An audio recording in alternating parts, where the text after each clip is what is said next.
일단은 지난주에 생태계까지 했었는데요.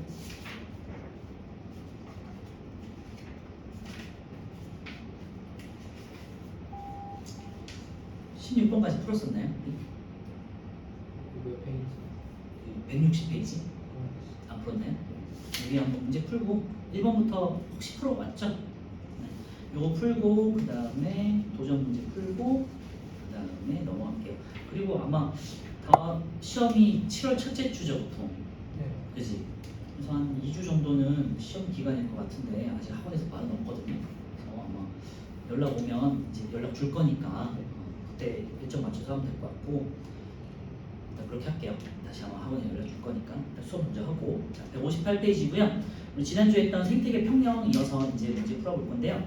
1번은 환경 변화와 생태계 평형에 대한 설명을 옳은 가운데 있고, 자, 기억은 생태계 환경 변화는 물질 순환에 영향을 주지 않는다 그랬는데 물질의 순환에 영향을 당연히 주고요. 그 다음에 에너지 순환에도 영향을 주겠죠. 기억은 틀렸고, 이건 생태계의 비생물 요소, 비생물 요소는 환경을 말하는 거였고요. 환경이 변하면 생물 요소의 먹이 관계도 영향을 당연히 받겠죠. 그치? 당연한 얘기고, 디귿은 생태계는 환경 변화의 정도에 상관없이 항상 생태계 평형을 회복할 수 있다 그랬는데요. 이건 아니죠. 환경 변화의 정도가 너무 심해. 그러면 생물이 멸종할 수도 있는 거잖아요. 그치? 그러니까 당연히 1번에 미음은 맞고 2번이고요. 화산 폭발로 용암이 주변 생태계로 분출됐어요. 그러면은 뭐 주변에 있는 환경이 파괴가 되겠죠. 그래서 기억, 자연적인 요인에 의해서 생태계 평형이 깨지는 대표적인 사례가 되겠죠. 니은, 용암 분출은 생태계의 종다양성을 특정 지역의 생태계를 파괴하면서 전멸시킬 수도 있는 거잖아요. 멸종시킬 수도 있는 거니까 종다양성을 감소시킬 수도 있고요. 그 지역에 살던 생태계, 그 지역에 살던 동물들이 다른 곳으로 이주하게 되니까 종다양성도 감소할 수 있고요. 화산 폭발은 생태계의 비생물 요소에 영향을 주지 않는다 그랬는데요. 대표적인 게 이제 흙에, 토양에 영향을 주겠죠. 그렇죠? 화산 폭발에 의해서 비옥한 토양들이 거기에 완전히 용암들이 지나가 버리면 한동안은 거기가 이제 복원되기 쉽지 않잖아요. 그렇죠? 그래서 생태계의 비생물 요소 대표적인 게 토양, 그 다음에 그 주변에 있는 공기라든지 온도라든지 이런 것들을 크게 영향을 줄 수 있겠죠. 그리고 화산재가 나오면서 어떻게 되죠? 화산이 폭발하면 화산재가 나와서 빛을 차단하죠. 그러니까 그 지역의 온도가 내려간다고 했었잖아요. 기온이 하락하면서 추위가 오고 그러면은 그 지역에 살던 동물들이 죽거나 이주하거나 할 수밖에 없겠죠. 그래서 기억, 니은 맞고요. 이것은 틀렸죠. 이번엔 기억, 니은. 기억은 지구 평균 기온을 어떻게 변화시키는가 된데 방금 말씀드렸지만 태양빛이 성층권에서 흡수 반사된다 됐는데요. 그래서 평균 기온을 낮추겠죠. 니은은 지표에 도달하는 빛의 세기가 감소하니까 빛과 관련된 거는 주로 우리 식물을 생각해 볼 수 있고 식물에서는 이제 광합성을 얘기할 수 있겠죠. 광합성 양이 감소된다 이렇게 할 수 있겠죠. 식물의 광합성 양이 감소된다 또 있고요. 그다음에 뭐가 있을까? 지난주에도 했지만 잎의 두께라든지 있죠. 양력, 음력 그래가지고 양지식물의 이파리는 두껍고 음지식물에 사는 이파리는 얇다고 했잖아요. 이런 식으로 또 뭐 식생에도 변화가 올 수 있겠죠. 등등등 해서 1번은 평균 기온이 낮아진다, 2번은 식물의 광합성을 감소시킨다 되겠죠. 자, 이 4번은 알프스 산맥의 환경 변화인데요. 이거 이제 빙하가 줄어드는 거 보여주는 거고 기후 온난화로 인해서 기후 변화에 의한 환경 변화로 빙하가 줄어들었다는 거죠. 그래서 요인은요, 온실기체 증가, 그 다음에 지구 온난화 이렇게 되겠죠. 온실기체 같은 경우는 뭐 이산화탄소, 수증기, 메테인 이런 것들이었고 이런 게 산업화, 공업화로 인해서 많이 증가하게 되고 온실기체가 증가하면 온실 효과가 강화되면서 지구 온난화가 심각해지는 거죠. 심화되면서 이런 현상들이 생기는 거죠. 그래서 5번은요, 환경 변화가 생태계에 미치는 영향에 있고요. 대규모의 도시 건설이 생태계 평형을 교란한다. 뭐 이거 맞죠? 니은 생태계 환경 변화로 한 종이 사라지면 다른 종은 영향을 받지 않는 건 아니죠. 계속해서 연쇄적으로 먹이 사슬 관계 때문에 연쇄적으로 영향을 받게 될 수밖에 없고요. 천적이 없는 외래종의 도입은 항상 생태계의 생물 다양성을 증가시킨다 그랬는데요. 천적이 없으니까 이 외래종이 최상위 포식자가 되는 경우가 많죠. 그래서 다른 우리 뭐 1차 소비자, 2차 소비자들을 잡아먹게 되면요, 생태계가 당연히 파괴되는 거지. 5번에 1번이고요. 남획과 환경오염의 특징이 되는데요. 특정 생물의 개체수를 감소시킨다. 이건 남획이 되겠네요. 매연, 생활하수, 축산폐수. 이건 환경오염 되겠죠. 자, 가는 남획이다. 맞고요. 니은. 남획은 도도새의 멸종 원인에 해당된다 하는데요. 앞에서 우리 도도새의 멸종 원인 봤었는데요. 뭐 인간이 이제 도도새를 사냥해서 잡아먹기도 하고요. 이제 식량으로 먹기도 하고 주변에 있는 다른 동물들이 도도새의 알 같은 것들을 먹음으로 인해서 얘가 생산량이 출생률이 떨어지는 경우가 있겠죠. 그렇게 해서 이제 멸종하게 됐다는 거였고요. 그래서 기억 니은은 맞고요. 나는 생태계 평형의 회복을 촉진하는 요인다가 되는데 뭐 말이 안 되죠. 환경오염인데 6번에 4번 되겠고요. 7번은 아마존 열대우림이 되겠고요. 열대우림이 지금 파괴되면서 보통 이제 축산 면적이 증가되면서 그리고 경작 면적이 증가되면서 열대우림이 파괴되고 있죠. 환경 변화는 인간의 활동과 당연히 관련이 있고요. 생물 다양성은 2000년과 2018년 모두 동일하다고 그랬는데요. 뭐 당연히 2018년에는 아마존이 파괴가 되면서 열대우림이 많이 줄어들면서 생태계도 파괴되고 생물 다양성도 감소되겠죠. 그래서 이게 틀렸고 생태계 평형을 할 수 있는 유지 능력은 당연히 2000년일 때가 높겠죠. 그러니까 틀렸죠. 7번에 1번이고요.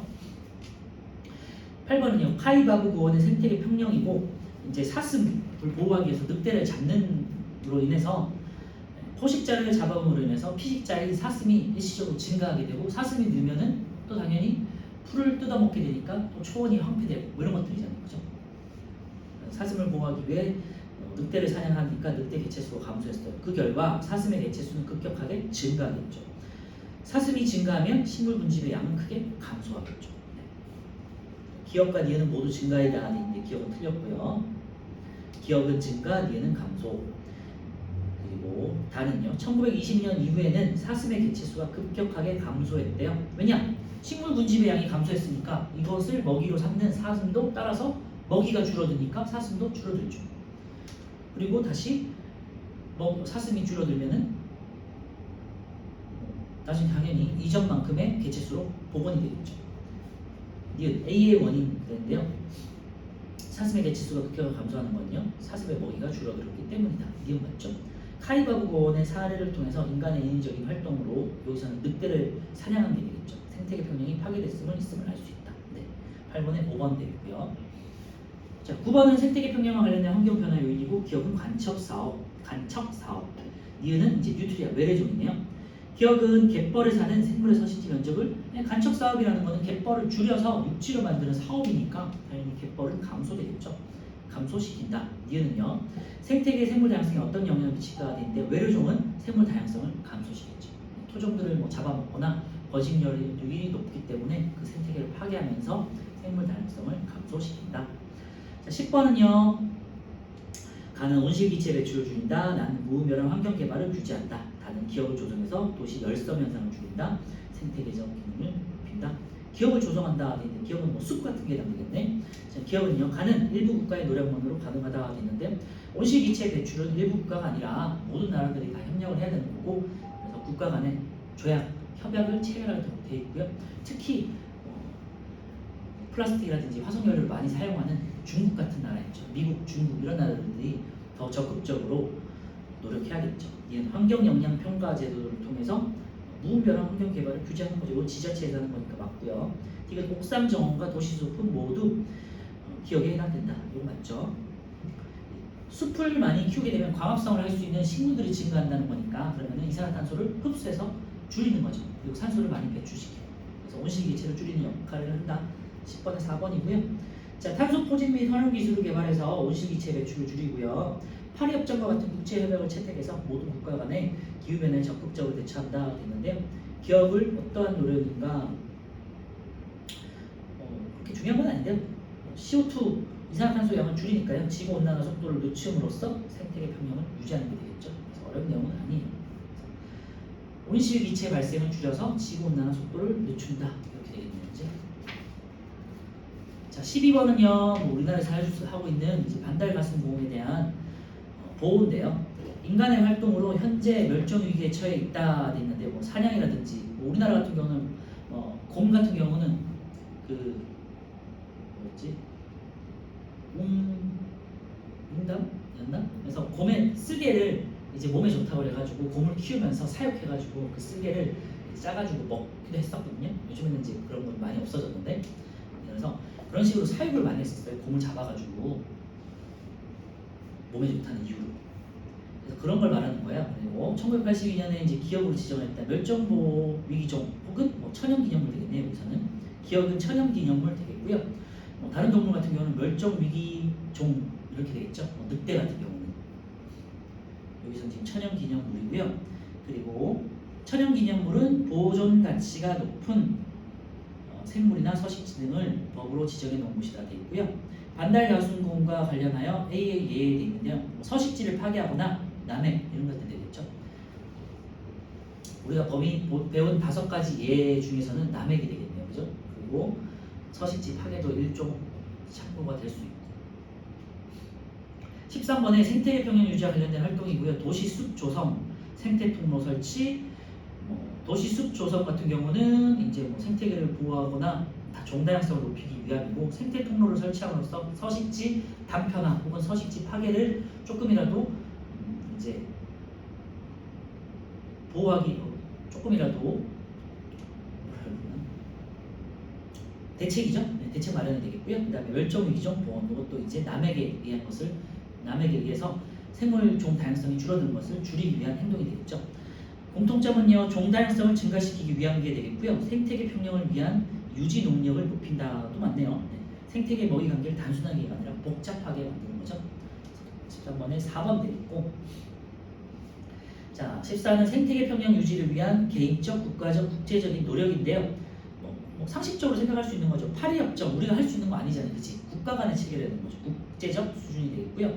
국제적 수준. 그 다음에 자연환경을 보존하기 위한 법률 마련. 이거는 이제 국가가 할 일이죠. 국가적 수준이 되겠고요.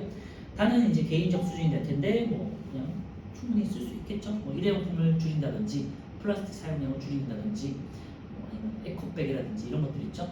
그래서 다회용품을 사용한다든지 뭐 텀블러를 사용한다든지 장바구니를 사용한다든지 그런 것들 있죠. 그 다음에 쓰레기를 분리를 잘한다든지 재활용 분리를 철저히 한다든지 등등등 있겠죠. 15번은 생태계 평형 유지를 위한 노력이고요. 가는 대기로 방출되는 탄소 양을 줄인다 있고요. 나는요, 전세계 온도 상승을 낮은 수준에서 유지하기 위해 목표를 세우고 국제협약에 가입한다. 기업은요, 탄소 포지 및 활용 기술을 맡고요. 파리 협정은 니은이 되겠고, 가와 나는 모두 기후 변화에 의한 생태계 파괴를 막기 위한 노력에 담긴다. 뭐 다 맞네요. 기업은 디귿 다 맞고요. 16번 이산화탄소, 물, 빛, 에너지를 이용해서 포도당과 산소를 만드는 거, 이건 광합성이 되겠고요. 증산작용으로 물을 증발시켜서 몸 밖으로 배출한다. 식물의 특징이네, 그죠? 생물가, 식물을 도입했을 때 이 지역에 일어날 것이라 예상되는 환경 변화인데, 이산화탄소 농도가 낮아지고 산소 농도가 높아질 것이고, 그 다음에 증산작용으로 주변의 기온이 낮아지겠죠. 등등등. 그리고 기후가 건조해질 것이다 하는데요. 증산작용으로 수증기를 계속해서 뿜으니까 건조한 게 아니라 조금 약간 습도가 높아지겠죠. 수증기량이 많아지는 거니까. 그래서 기억이 틀렸고요. 평균 온도는 이제 낮아지겠죠. 액체가 수증기가 될 때 기화열을 흡수하니까 주변 온도는 낮아지죠. 그래서 숲이 있으면 조금 더 서늘함을 느낄 수 있잖아요. 그런 거 말하는 거고요. 그래서 니은은 맞고, 공기의 산소 농도는 높아지겠죠. 네, 광합성을 하면은. 그래서 16번에 니은이네요. 자, 오른쪽에 이제 1번은요, 생태계 평형에 영향을 미치는 요인이 있고요. 자, 생태계 교란 생물, 이거는 뭐 외래종 같은 거네요. 농작물 경작과 공장식 축산업을 위한 대량 벌목, 서식지 파괴가 되겠네요. 뉴트리아는 외래종이죠. 네, 기억은 맞고요. 나는 서식지 파괴니까 서식지를 감소시키는 가장 큰 요인 중에 하나였죠. 기본 요인이 우리 서식지 파괴였죠. 맞네. 가와 나는 모두 생태계 물질 순환을 교란시킬 수 있다. 다 맞네요. 1번에 5번이고요. 남극에 서식하는 크릴새우에 대한 자료고요. 해양 생태계의 중요한 역할을 하는 크릴새우는 주로 남극 빙하 주변에 서식한대요. 그리고 식물 플랑크톤을 먹이로 한다. 온실기체 증가로 인한 환경 변화도 있는데요. 지금 남극이니까요. 주로 이제 빙하가 높겠죠. 그래서 온실 효과가 강화되면서 지구 온난화로 남극 빙하가 높겠고요. 그러면 식물 플랑크톤의 개체 수가 감소하겠죠. 그리고 크릴새우는요, 먹이가 부족해져서 식물 플랑크톤에서 크릴새우로의 에너지 흐름이 줄어들게 된다. 이렇게 되겠네요. 빙하가 녹으면 이제 빙하가 가지고 있던 그 물성분이 바다로 들어가잖아요. 들어가면서 그 기존에 살고 있던 식물 플랑크톤이 영향을 받게 되고, 그 다음에 주변 온도도 이제 낮아지면서 식물들이 아무래도 플랑크톤은 광합성을 하는 거 아니에요, 그지?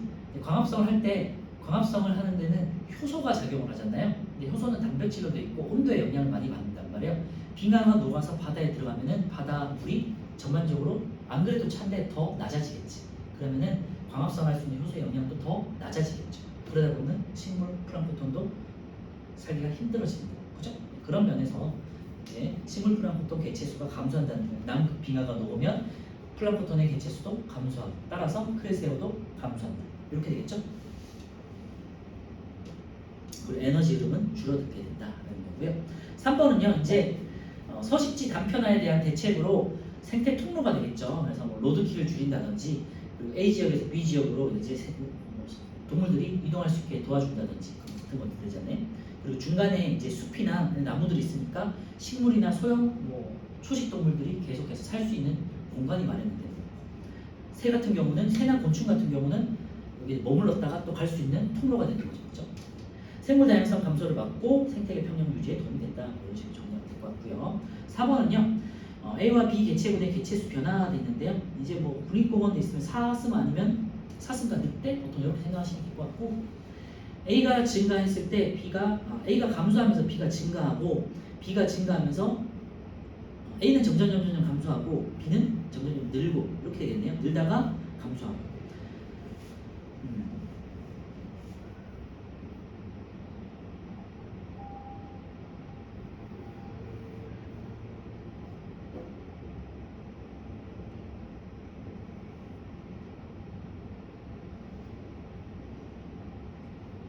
A는 아무래도 많다가 줄어드니까 사슴이 되겠죠? 그죠?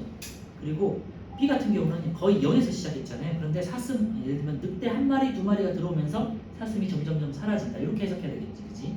그래서 A는 사슴이고 B는 뭐 늑대다 이렇게 하면 되겠네요. 자, A는 2차 소비자다 근데 B가 2차 소비자인 늑대가 되겠죠. 1차 소비자인 사슴이 초식 동물이고 그거를 먹는 소비자가 2차 소비자 늑대가 되겠지. 니은요. 생태계를 복원하기 위해 말코 손바닥 사슴을 도입했다? 아니죠. 디귿은요. 식물 분집의 양은 2005년보다 1995년이 더 많다. 1995년이 사슴 양이 더 많을 때니까 식물 입장에서는 더 적어지겠죠.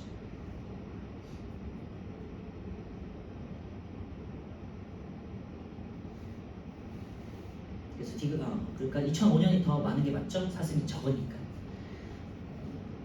2005년이 사슴이 적고 1995년이 사슴이 많으니까 식물은 1995년이 더 많았겠다. 이렇게 해서 하면 되겠죠? 4번에 디귿, 그래서 2번이고요. 지구온난화로 인한 기상이변의 피해를 줄이기 위해서 옥상 정원을 설치해요.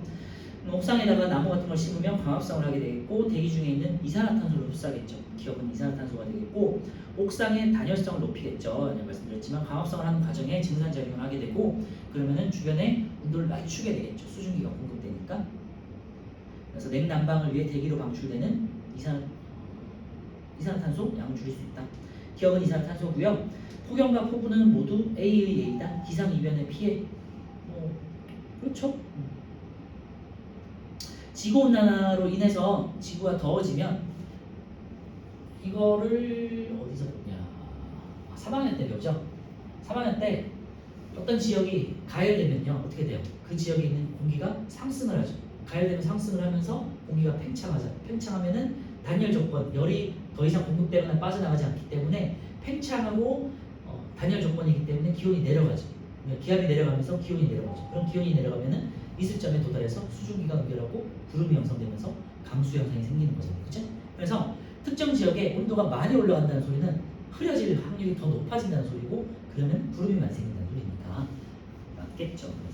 그래서 지구온난화가 생기면은 어떤 지역에서는 사막화처럼 되게 더운 지역이 생기고요. 어떤 지역, 그러니까 건조한 지역도 생기지만 어떤 지역에서는 비가 되게 많이 와요. 평소보다.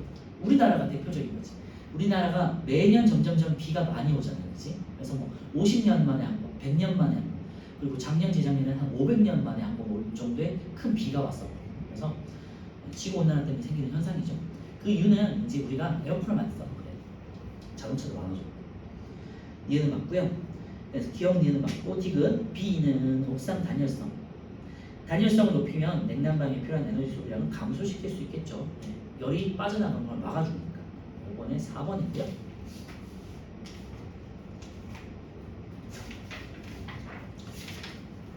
1분만 쉬었다가 이제 176페이지에는 온실효과 지구온난화 나가고요.